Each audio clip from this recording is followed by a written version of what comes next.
If you work with music and video, you probably switch mental modes constantly. In a DAW, you think in beats and bars. In an LLE, you think in frames and timecode. ClearCue exists to bridge that gap. It's essentially MIDI for cuts.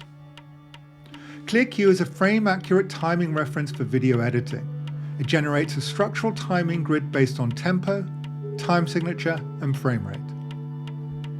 When you drop the grid into your timeline, it becomes a pacing reference you can cut to or against.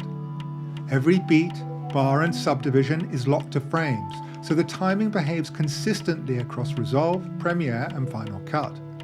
The goal is simple: make time visible while you edit. Most editors end up doing one of two things. They lock music early and build the edit around it, or they hunt waveforms and place markers manually. Both approaches work, but they're time-consuming and inaccurate. ClearCue lets you design timing first. You can test pacing, build structure, and explore variations before committing to music.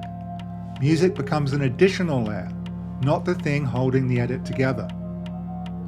ClearCue isn't AI. It doesn't analyze your footage.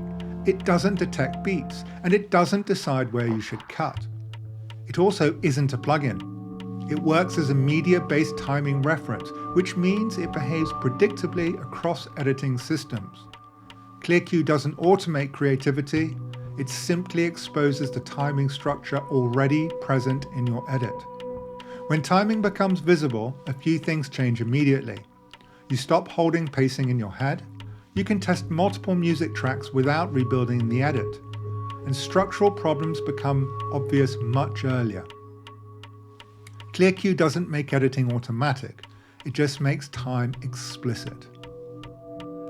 Most editing tools hide timing.